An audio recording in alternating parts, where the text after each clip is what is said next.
night game hosting New Mexico.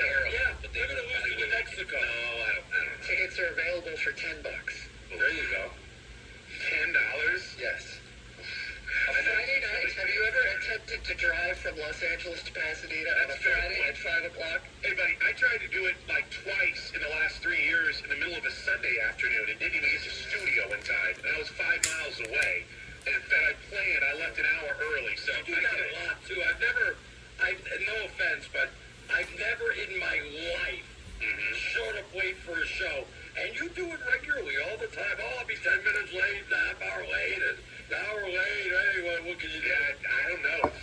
With this regular tardiness that I have, I don't know how I keep this. I know. I never in my life had to call the boss. And any job I had today, I've been running about 15 minutes behind. Sorry. Never had to do that. Never in my life. Just wanted to throw that out here. That's all. You're better than all of us, Arnie. No, You're better than us. Two times I got stuck in LA traffic because I'm a hayseed from the Midwest. But go ahead, Keith. Tell us about your By the way, a little context on this. The only reason he was even that late into the traffic, because he was working a second job. Right. And the softball game, for some reason, lasted forever, which also hurt me Long Beach He State. says to his co-host, who barely has one job. He complains about his one show he doesn't have. Go on, King. I do fill in also. Tell me about how terrible I am with my attendance record here. Artie, you're just mad because the Dolphins lost to the Colts again. Come on. Look, I didn't bring you guys back to work on this show to hear that kind of baloney. I want you to know that. So, What kind of baloney is that? Just the truth? I always put them back because I want to Again, let's go back facts. You didn't bring anyone back, but go I got ahead. rid of that other producer we had. But go ahead. Absolutely no more. Enough for the losers on this show, for crying out By loud. the way, you were talking college football, and there are actually 3 ranked versus ranked matchups. It's not only A&M at Notre Dame and Georgia at Tennessee, it's 18th ranked South Florida at Miami this weekend. That is going to be a good one. So Miami, though, is like a 15-point favorite in that one. Well, this is forced. Florida was a 16-point favorite. Yeah, I know. And look what happened.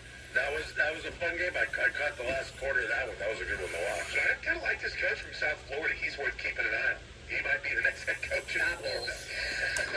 Bulls look good. All right, listen. Enough of this tomfoolery. Let's get after it. It's Arnie and Plank right here on Fox Sports Radio, coming to you live from the Fox Sports Radio studios. Arnie, we've got 1 week in the book, sans 1 game. We've got Chicago and Minnesota on Monday Night Football. And prior to that, after week 1, Thursday night, the Dallas lost to Philadelphia, an incredibly competitive game. Friday's Chargers won over the Chiefs, and all the madness we had today. What have you learned? After week 1, we know this. Where you start? Well, what I learned after week 1, and I know this, and I was wrong on this one. I said, they're ready to take the next step. They're ready to take the next step. They're going to win the division. They're going to the playoffs. Watch out for this team. They got it all going now. The Atlanta Falcons, yeah. Pump the brakes on them. What an embarrassing loss today. And I'm not saying this Tampa Bay is a bad team or anything. You had 7 points on in the first play of the game, and then you really mustered nothing until late. Just horrible. And Penix Jr., he was okay, but he couldn't just they couldn't score.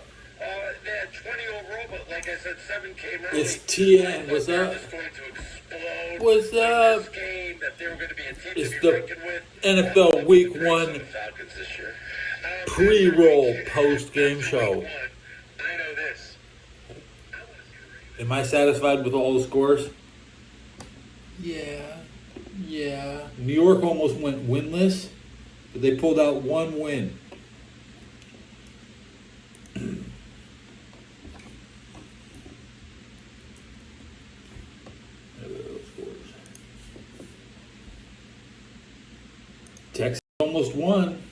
Texans almost won. I called the Texans to win, except for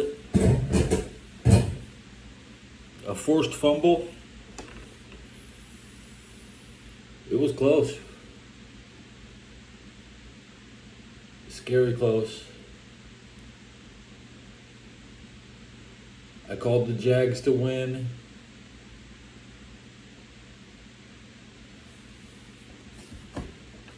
How about that game. That Raven game, 15-point comeback. I don't know what this.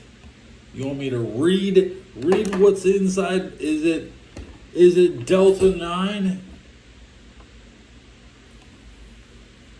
Okay, I don't see Delta anything.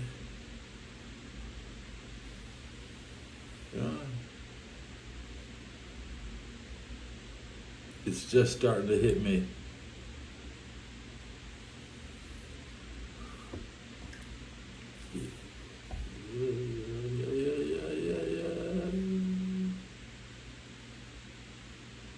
THCA 21.59%. Very hard to read that in the label. It's the final.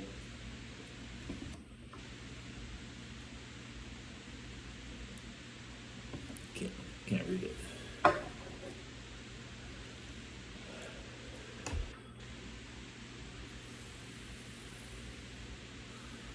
The scores. Even the Raiders won.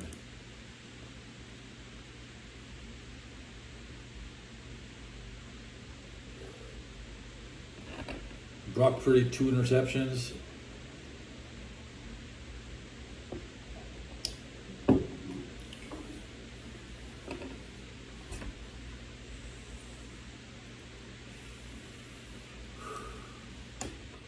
Let me smoke my pre-roll and then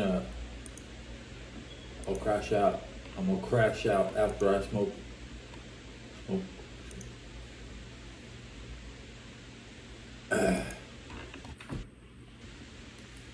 You don't make fun of the weed I smoke. I don't care.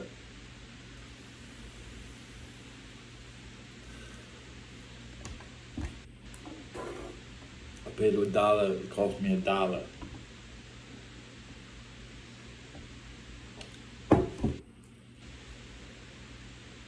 And I almost went out and dropped 50.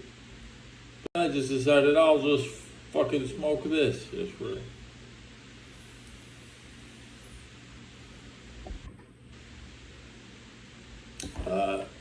I used to get really good weed 10 years ago. Back when it was in a jar and they would weigh it out. Now it's all pre-packaged Ziplocs.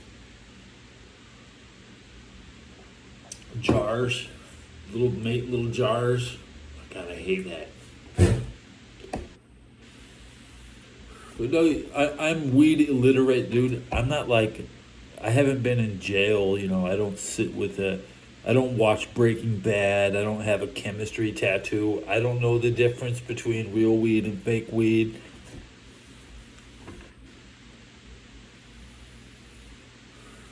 I know what the cheap weed is, and I try not to buy it. So if I see, they're talking about, we got that cheap weed, I'm like, it was the first weed I had all year. I mean,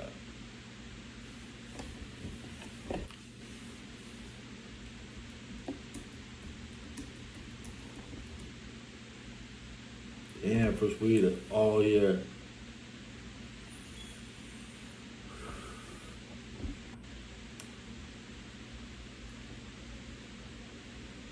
Usually I try to make it last. I'm gonna smoke it. There's gonna be nothing left. I ain't get no snipping it with the scissors. Nothing.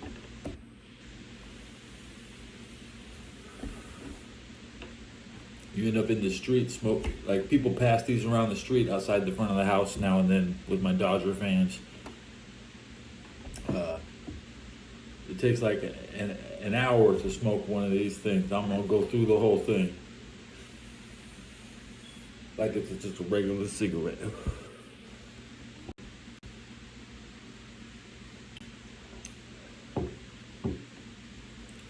I'm a little excited about the Bears game tomorrow night because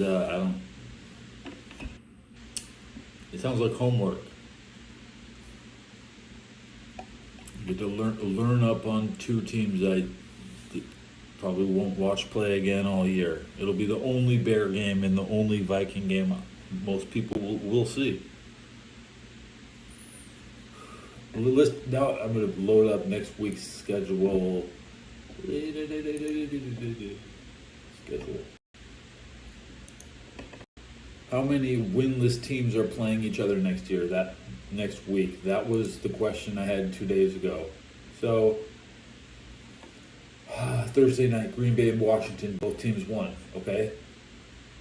We have Jacksonville in Cincinnati. Both teams are undefeated. Okay. Okay, that's big. Giants and Cowboys, both teams are winless. Detroit is winless at home versus potentially the Bears, who will be winless if they don't beat the Vikings. We'll see that. Okay, the Rams they have one win. They're on the road in Tennessee versus a winless team.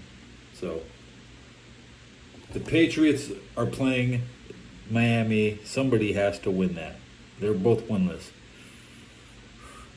The 49ers have a win. They are going to the winless Saints. I think the Saints are going to upset the 49ers.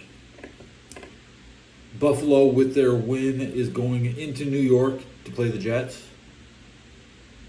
The winless Seattle Seahawks will be playing the one-win Steeler. Okay. The winless Browns versus the winless Ravens. That's crazy talk. That's fucking crazy talk. They're both winless and they have to play. Somebody has to win it. If Joe Flacco versus his former team. That's a crazy ass game, okay? Now we got undefeated Denver Broncos versus the undefeated Indianapolis Colts. That's crazy matchup. Only because the record. If the record was undefeated Denver versus the winless Colts, it wouldn't matter. But Miami didn't beat the Colts. I called the Colts yesterday. Now we have the winless Carolina Panthers in Arizona to play the undefeated Cardinals.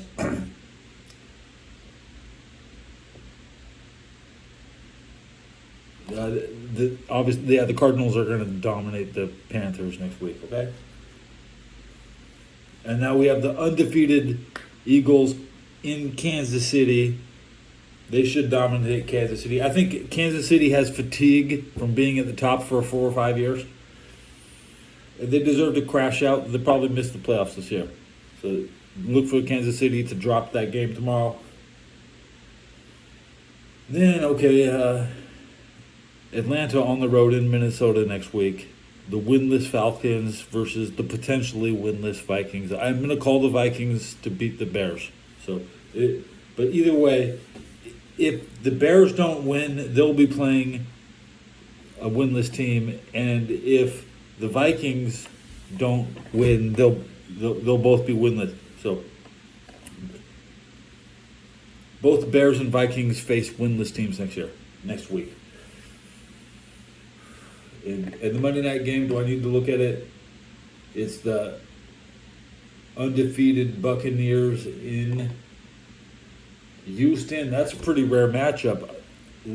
There's a potential that the Bucs have never even won in Houston. Let me look at the schedule. My shit's still burning. So I want to see Texans versus Bucs all-time record. The Texans are 5-1 against the Tampa Bay Buccaneers. So if the Bucs have only one win, that means they don't have two. It's probably at home. Yeah, so if the Bucs, let's see, 2003, the Texans scored 3 in Tampa. Okay, it's been 20 years.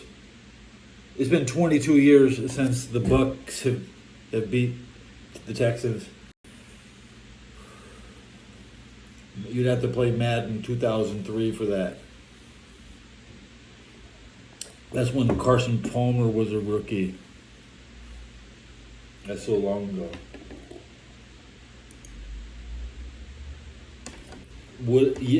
Honestly, Tampa Bay is one of the best teams in football right now because they've won the division three years in a row. And if they can't beat this game if they can't win this game in Texas, they'll have to wait 8 years. 8 years before they get another chance. And this is still. How many times have they played in Texas? 1, 2, 3. They've only been in Texas for 3 games. That's crazy. So, big historic games next week. If your team has a win, you should win next week. That's what it looks like.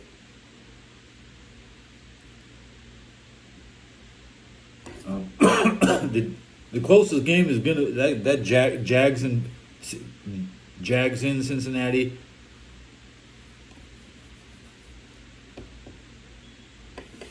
That's gonna be a crazy game. But shit's still burning. Oh boy, it's still burning. Maybe I should just put it out. What if I sit that? I'm gonna be responsible and save the roach.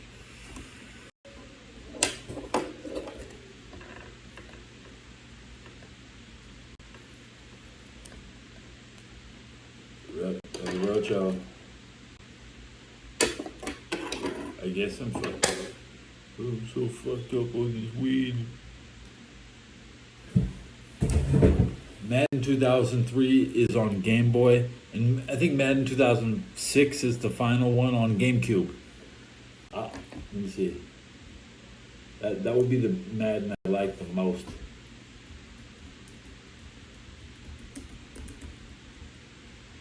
Because the controller is the best, right? Yeah.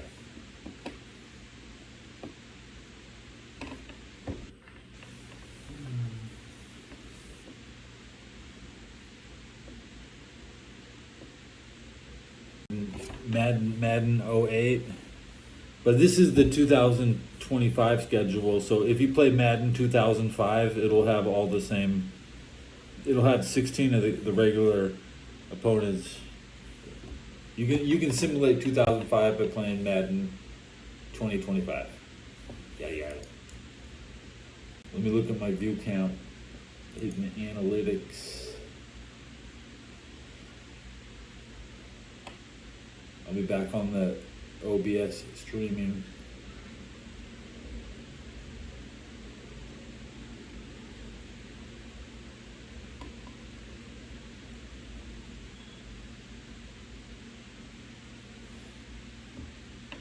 $12.26. The TV remote couldn't pull off finding the correct channel, so nobody in the house could watch football. Some bullshit. It would have been the Raider game anyways. Ugh. I don't think I could have sat through any of those games. I fell asleep in the first quarter. Then I woke up straight.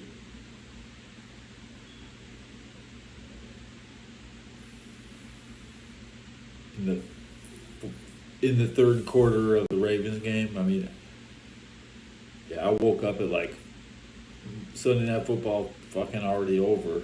What time is it? This is my jersey.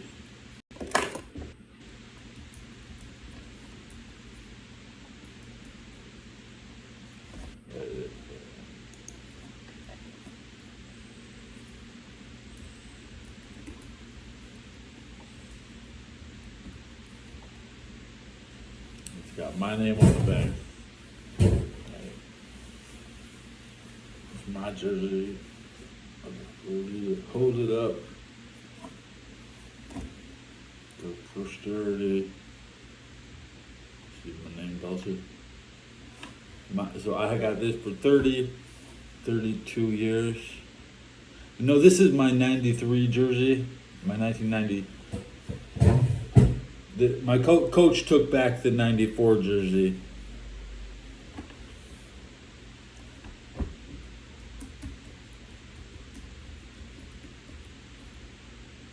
La Cañada Spartans, we just beat Long Beach. We played Long Beach 2 nights ago. We beat them. That's right.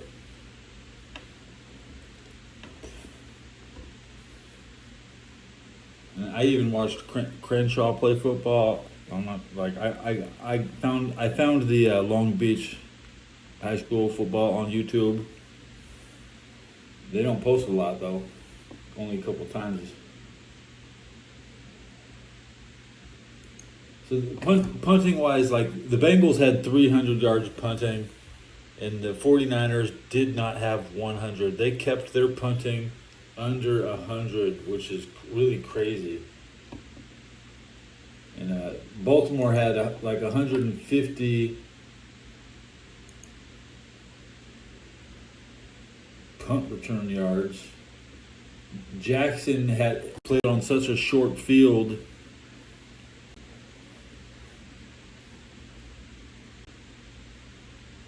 Nobody could get a special teams touchdown. I went through the stats. I don't see it. The Rams got hella lucky, and everybody's using new long snappers today. It's going to come down to how healthy your center is, because to run these offenses, you have to snap the ball. Snapping the ball is almost as hard as throwing the ball.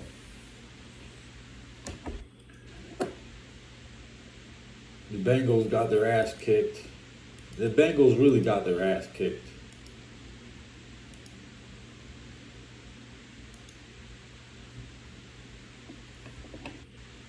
Did I even look at the Frisco game? I didn't. I have not even really. I looked at the stats. Brock Purdy had over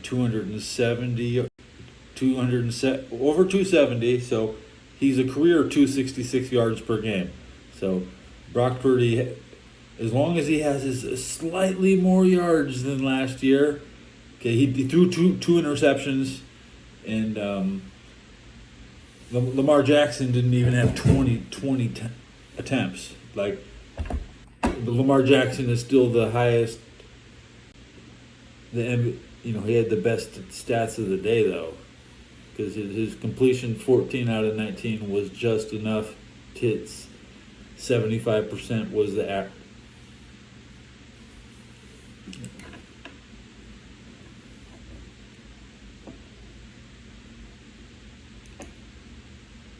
The Bengals couldn't get pressure on Joe Flacco. Joe Flacco moving like molasses. Joe Flacco could not run forward. I don't think he had any rushing yards. Yes. You never just keep things open. I always minimize my shit. I should just do this.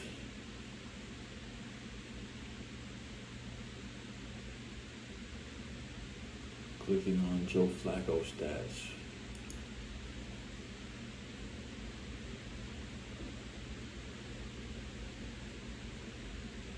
Box score, Flacco 21.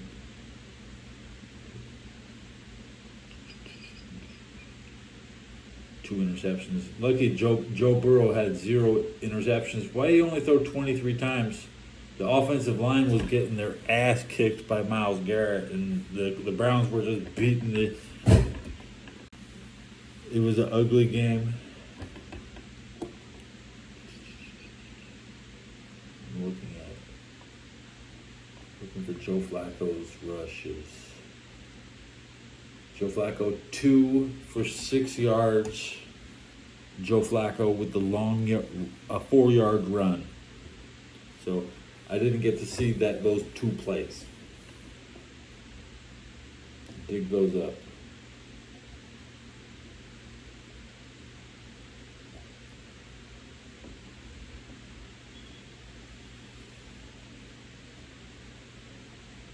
I guess I'm gonna box. Where's Jordan Battle with the interception? When the Bengals have 2 interceptions, that's like that is like the rarest thing that ever happens. For the Bengals to to not have a bunch of bad fumbles, win the turnover battle.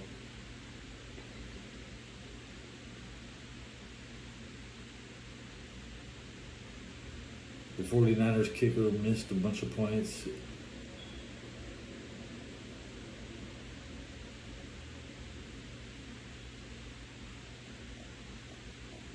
Russell Wilson is kind of slow with his play action. He'll send the running back into the hospital with his hospital play action.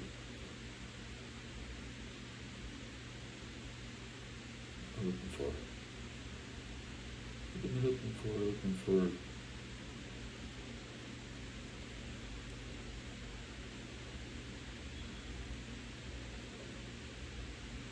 Logan Wilson, linebacker, 55, 7 tackles, 4 solo, 0 sacks, 0 tackles for a loss.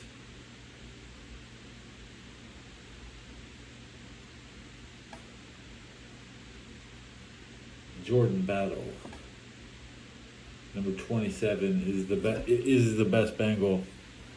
I can still. Definitely the best guy on the team right now is Jordan Battle, which is nice name. We score our touchdowns with Mr. Brown. Jordan Battle. It's all like MK Ultra. The greatest words. That's right. I'm gonna wrap this episode up at 30 minutes. Turn this. I want to stream on the computer probably. 27-11, Jared Goff, a late touchdown pass, but he had 1 interception, sacked 4 times. Goff was 31 of 39, but for just 225 yards. Amon-Ra St. Brown with just 4 catches. On the ground, the Lions as a team, 22 carries, just 46 yards rushing. San Francisco got Brock Purdy's 2 touchdown passes and 2 interceptions, but did win late at Seattle 17-13. The Niners on field goals, 1 for 3. They had 9 penalties as well. And tight end George Kittle left early with a hamstring injury, and wide receiver Juwan Jennings suffered a shoulder injury. That's the same thing I said. With under 2 minutes left, the Niners win. Ricky Pearsall, 4 catches, 108 yards. Yeah, big one at the end, too. Christian McCaffrey, 9 catches, 73 yards, plus almost 70 yards rushing. Seattle's Kenneth Walker, 10 carries, 20 yards rushing. The Rams' Puka Nacua, 10 catches, 130 yards. Rams 14-9 over Houston. Texans with 11 penalties. Cincinnati barely even played that game. 3 for 3 on field goals. They're only scoring. Let's look at the play count. I still have the box score open. I have to click on team stats. Looking at the play count now. Total plays. The Bengals ran 49 plays. Guys, think about that, okay? 49 plays. They only ran 49 plays. That's like the Bengals only ran 49 plays. The Browns had 71 plays. It should be 60-60. So like 11 snaps.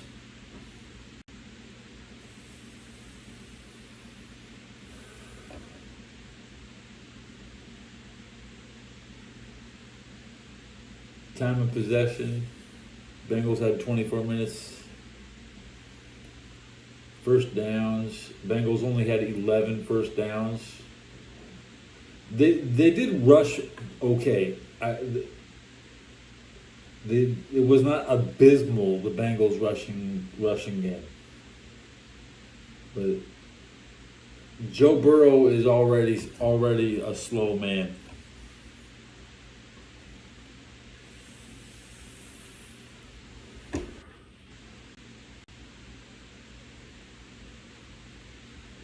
usually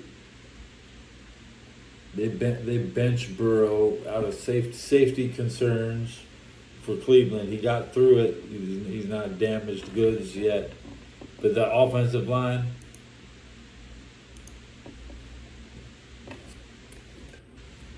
Is the most hyped bullshit in NFL history. Bengals offensive line is never been good.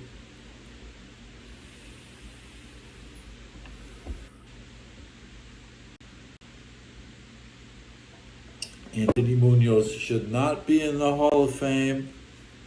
I mean, it's the worst offensive line I've ever seen in my life. They got all the talent to run the ball.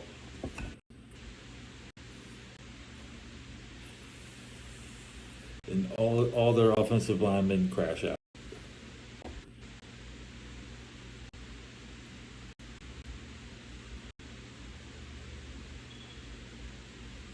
I don't even.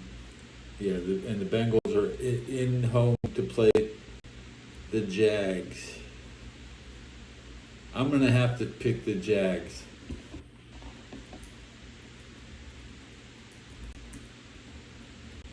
I'm picking the Jet. That's gonna be the final thing I say. We went over 30 minutes. Check y'all later. Jesus!